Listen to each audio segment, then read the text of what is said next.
Alors, je suis actuellement 15 jours après l'opération. Ce que je vais vous faire là, je vais faire une petite vidéo où je vais montrer un peu le matériel, je vais vous présenter le matériel qu'ils nous donnent dans un sac après l'opération, les préconisations qu'ils nous donnent après l'opération également, et puis je vais vous montrer aussi l'évolution de ma greffe depuis les 15 jours après l'opération. Donc là vous voyez un peu qu'il y a un peu moins de cheveux, mais je vais vous expliquer pourquoi aussi que j'en ai moins. Donc on va voir tout ça. Donc juste après l'opération, il vous donne un sachet que j'ai gardé, voilà, avec du matériel. Alors vous avez plusieurs choses dedans. Vous avez un protège-nuque, tac, donc ça c'est pour dormir. Vous avez un bandeau, donc ça c'est pour protéger les greffons. Je vais vous montrer, et puis pour éviter que le gonflement descende. Un chapeau, ça c'est pour éviter le soleil, le vent, le pluie, la neige. Et puis qu'est-ce que vous avez d'autre aussi? Vous avez la lotion. Bon, attention, c'est de 200 ml. Donc si vous n'avez qu'un bagage à main, il faudra peut-être prendre un bagage en dessous de quoi. La lotion et le shampoing. Vous avez aussi les cachets que j'ai pu. Donc les cachets, il y avait du paracétamol pour la douleur, des anti-inflammatoires et vous aviez aussi des antibiotiques. Voilà, donc j'ai dû faire le tour. Et la notice explicative de tout ça qui vous est fournie également. Donc moi c'était la traductrice qui l'avait traduit en français, mais ça existe aussi en français. Donc on voyait après en français directement. Donc voilà ce que vous aviez. Donc ça c'est pour dormir. En fait il vous donne le protège-nuque, ça doit être pour vous obliger à rester sur le dos. Ce qui est important, c'est que les jours qui suivent, il faut être très prudent avec tout ce qui se passe au niveau de la tête. Donc il ne faut pas qu'il y ait de frottement. Donc le protège-nuque, c'est pour quand vous dormez, vous serez obligé de dormir du coup sur le dos. Moi ce que je mettais là, et mon oreiller plus loin derrière la tête. Vous n'avez pas le droit de dormir sur le côté, ni même sur le ventre. Et ça, c'est pour les 5 premiers jours. Ouais, c'est ça. À partir du 6e, vous avez le droit de dormir sur le côté. Donc pour moi, c'était génial parce que je dormais généralement sur le dos et le côté. Et à partir du 10e jour, ça c'est pour si vous dormez sur le ventre. Donc à partir du 10e jour, celui qui dort sur le ventre, il est ravi quoi. Donc voilà pour le protège-nuque. Ce qu'ils nous ont fourni également, c'est le petit bandeau que je vous ai montré. Donc là, c'est quand ils auront enlevé les bandages, quand ils auront nettoyé derrière la zone où c'est qu'ils ont pris les greffons, ils vont être 2 personnes, ils vont vous écarter le bandeau pour vous le mettre sans toucher. Donc moi là c'est plus d'importance parce que je suis après les 15 jours, mais vous quand vous allez être greffé c'est vraiment important. Donc voilà, ils vous mettent ça, c'est pour éviter que le gonflement du crâne ne descende. Et puis l'autre chose aussi, c'est pour permettre d'appuyer le chapeau sans avoir de contact avec les greffons ou faire on va dire une mauvaise manip et puis toucher les greffons. C'est l'avantage que là vous touchez rien. Du coup, vous pouvez le mettre. Moi je l'avais mis dans l'avion, ça peut paraître bête, mais dans l'avion comme j'étais au niveau du couloir, avec tous les porte-bagages qui sont au-dessus, là, les gens mettent leurs bagages au-dessus, les bagages à main.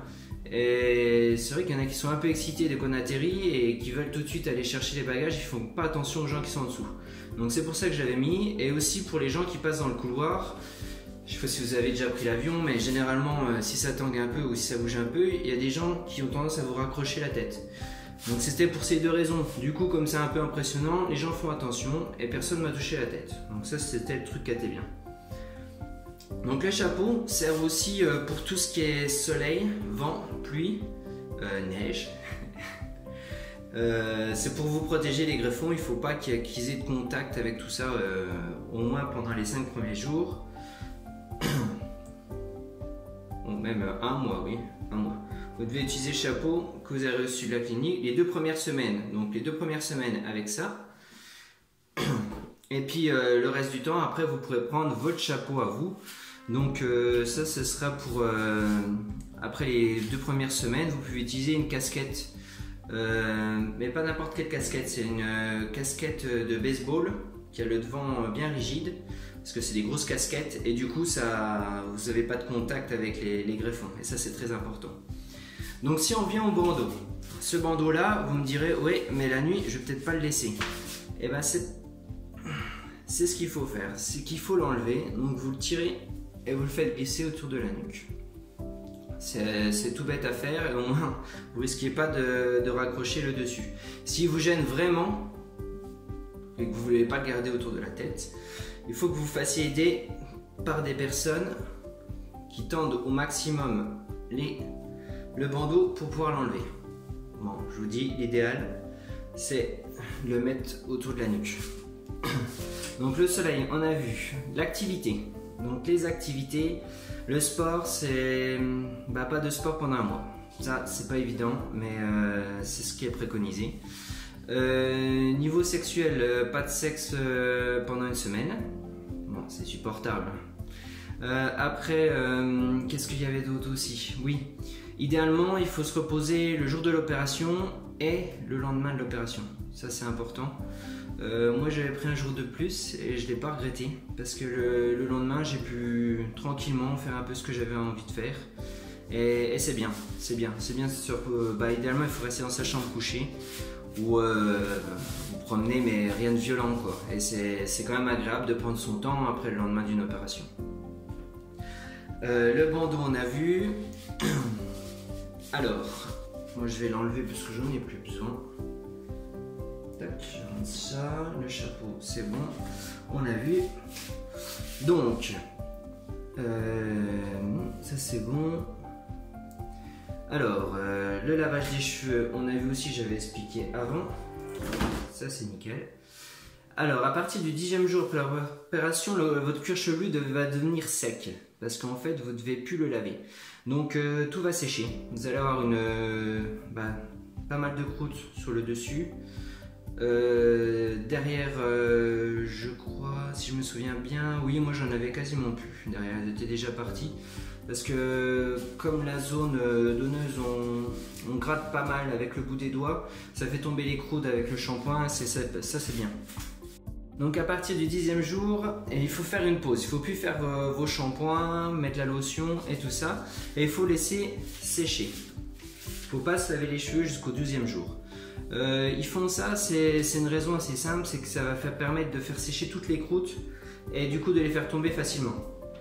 Donc vous allez avoir des croûtes qui vont se former sur l'avant et vous devez appuyer et faire glisser vers l'avant et les croûtes vont tomber petit à petit. Donc ça marche bien et c'est pas mal parce que ça permet de voir un peu les greffons. Donc il ne faut pas s'inquiéter à ce moment-là parce que vos croûtes, vous allez avoir des petits cheveux qui vont être dedans. Ne pas croire que c'est le greffon qui part, mais c'est juste le cheveu qui est collé à la croûte. La racine reste à l'intérieur. Donc ça c'est important à savoir. Ne pas paniquer de voir des cheveux qui tombent, mais les cheveux en fait c'est pas le plus important, c'est la racine le plus important. À partir du 13e jour, normalement vous devez être débarrassé de vos croûtes. Parce qu'elles vont tomber du 10e au 12e jour. Donc en 2 jours normalement vos croûtes sont tombées. Moi c'était, ça a mis 1 jour et demi je crois, ou 2 jours à tomber. Alors au 13e jour vous êtes débarrassé de vos croûtes. Et à partir du 13e jour vous pouvez commencer à laver vos cheveux normalement. Alors ça c'est bien. Moi ce que je fais c'est que j'utilise le shampoing que vous avez donné, comme il m'en reste un peu.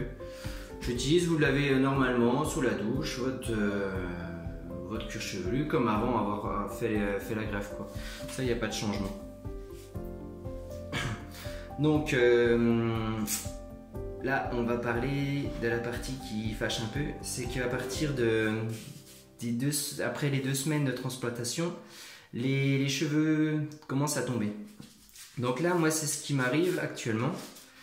Je sais pas si vous voyez mais j'en ai moins qu'avant. Et ils tombent. On les voit bien tomber hein, si je touche un peu, j'en vois tomber dans l'évier et ainsi de suite. Donc quand je prends ma douche, il y en a un peu qui tombent au fond. On va dire que ça fait partie du truc, ça fait pas forcément plaisir, mais c'est une étape, on m'avait bien prévenu, donc je vous préviens bien, ils vont tomber. C'est triste, mais c'est pour mieux repousser, c'est un peu en arrière pour deux en avant, je dirais. Et puis voilà, hein, on s'y fait, c'est pas grave. ça va repousser quoi. Il faut se dire que le résultat final de toute façon c'est 1 an après. Ils vont commencer normalement à repousser entre 3 à 5 mois. Et puis le résultat final, oui, c'est 12 mois après. Sachant que ça pousse de 10% à 10%, donc c'est assez long. Faut pas s'inquiéter. Donc on fait avec.